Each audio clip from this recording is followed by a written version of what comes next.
No ar, Jornal da CUT. Olá Brasil, eu sou o André Acarini. Nesta edição do Jornal da CUT você confere os seguintes assuntos. Caminhoneiros rechaçam auxílio de R$400 do governo. Pesquisa Poder Data mostra cenário para as eleições 2022. Ex-ministro da Educação do governo Bolsonaro é preso pela Polícia Federal. Confira agora, aqui no Jornal da CUT. Rádio CUT. Aqui, a classe trabalhadora tem voz. Acesse pelo site www.cut.org.br. Lideranças dos caminhoneiros criticaram duramente o anúncio feito pelo governo de Jair Bolsonaro da ideia da criação de um auxílio diesel mensal de R$400 para ajudar nos gastos com o combustível, que já aumentou 68% esse ano. Eles classificaram o auxílio como um desabono, um desaforo, uma esmola. Eu conversei com Carlos Alberto Littdamer, que é diretor da CNTTL, também trabalhador autônomo, caminhoneiro autônomo, sobre o assunto. Vamos ouvir o que ele tem a dizer sobre esse auxílio. Tem que dizer que esse desabono, né? Isso é um desabono. Isso não abona ninguém, né? Ele representa, em sua grande maioria, 30 litros de óleo diesel. 50 litros de óleo diesel. 50 litros de óleo diesel no meu caminhão, ele significa eu rodar 28 quilômetros. Então, se eu depender dos R$400 do governo, eu faço entrega dentro do meu bairro apenas, né? Durante 2 dias. E o resto dos 28 trabalho com o quê, né? Isso é um desaforo. O que o governo propõe é um desaforo. Que ele tem que fazer, e se ele quer nos abonar realmente, é acabar com o PPI, terminar com esse malfadado instrumento aí que regula preço pelo mercado internacional. Então isso sim é estender a mão ao caminhoneiro, isso sim é colocar algo de útil na vida diária do caminhoneiro. E o que ele fez é um desabono, é um desaforo, né? Oferecer R$400 como migalha para tentar suprir o que é a necessidade de um pão inteiro. Agora, Litt, os caminhoneiros estão falando em parar, enfim, tem caminhoneiro que fala até que naturalmente não vai precisar nem de greve, o transporte vai acabar parando porque não vai ter mais dinheiro para botar óleo diesel e tal. Como é que está a mobilização da categoria? Já tem essa situação, né? Já tem inúmeros caminhoneiros que não tem mais condição de fazer viagem porque não tem pneu para colocar, porque não tem dinheiro para colocar o combustível, porque a manutenção já é insuficiente e o caminhão está parado para vender. Tem muito caminhoneiro que já vendeu e que está autônomo, né, que está trabalhando de empregado. O que estamos tentando fazer é dizer para esses caminhoneiros que estão parados, né, que não resolve estar parado em casa, que é necessário nós fazermos uma mobilização, né, mostrando essa dura realidade, né, com os caminhões encostados à beira das rodovias e juntos, unidos lá, mostrando, né, de que algo precisa ser feito para socorrer a classe. Carlos Alberto Littdamer, diretor da Confederação Nacional dos Trabalhadores em Transportes e Logísticas da CUT, a CNTTL, falando sobre o auxílio diesel mensal proposto pelo governo.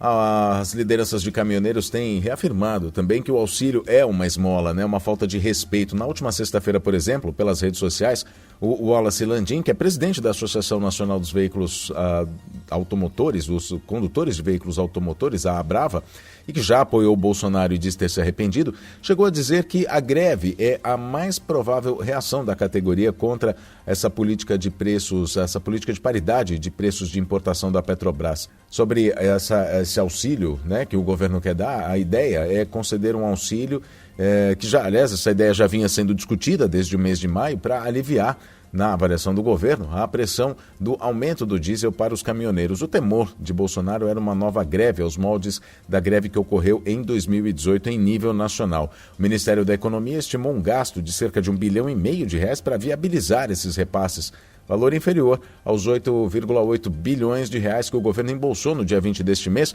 referentes aos lucros da Petrobras. Sobre os lucros ao todo, são 32 bilhões que estão sendo pagos em parcelas ao governo, e eles serão pagos até o mês de julho deste ano.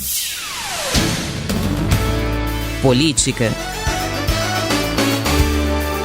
Pesquisa Eleições 2022, o ex-presidente Lula está a um ponto de vencer as eleições deste ano no primeiro turno, segundo pesquisa Poder Data, que foi divulgada nessa quarta-feira, dia 22. De acordo com a pesquisa, Lula tem 44% das intenções de voto, enquanto os outros candidatos, somados todos, têm 45%. Uma vitória direta em 2 de outubro exige ao menos 50% mais um dos votos válidos. Votos em branco ou nulos não são considerados nessa conta. Basta, portanto, que os votos de Lula ultrapassem a soma dos outros candidatos para que a eleição seja decidida já no primeiro turno. Em segundo lugar, o presidente Jair Bolsonaro tem 34% das intenções de voto. Em relação à rodada de 5 a 7 de junho, da última pesquisa realizada pelo Poder Data de 5 a 7 de junho, Lula variou 1 ponto para cima, enquanto o chefe do executivo oscilou 1 ponto percentual para baixo. Passado quase um mês da desistência do ex-governador João Dória, do PSDB, da corrida presidencial, o quadro geral indica um efeito nulo para tracionar as pré-candidaturas da terceira via, chamada terceira via. A simulação de um eventual segundo turno mostra que Lula ampliou a vantagem sobre Bolsonaro.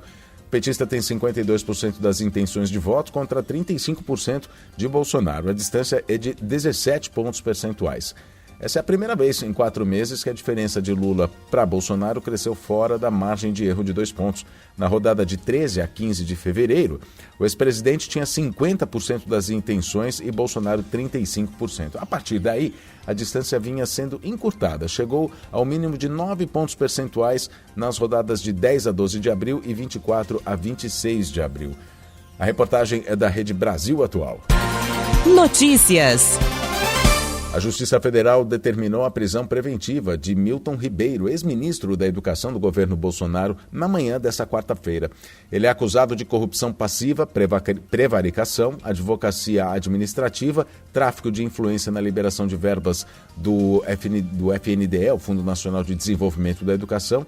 A divulgação do chamado Bolsolão do MEC acabou derrubando o ministro, que pediu para sair em março deste ano. Os pastores bolsonaristas Arilton Moura e Gilmar Santos, suspeitos de integrarem um esquema de propina dentro do MEC, também receberam ordem de prisão preventiva que já foi cumprida pela Polícia Federal. Ribeiro e ao menos um dos pastores, Gilmar Santos, já foram presos. Batizada de acesso pago pela Polícia Federal, a operação investiga a prática de tráfico de influência e corrupção para a liberação de recursos públicos do FNDE e foi autorizada pela 15ª Vara Federal do Distrito Federal. Ao todo foram cumpridos nesta quarta-feira 13 mandados de busca e apreensão e 5 prisões preventivas. As operações foram marcadas para os estados de Goiás, São Paulo, Pará e Distrito Federal. A Justiça também emitiu uma medida cautelar proibindo o contato entre os investigados. Mobilização.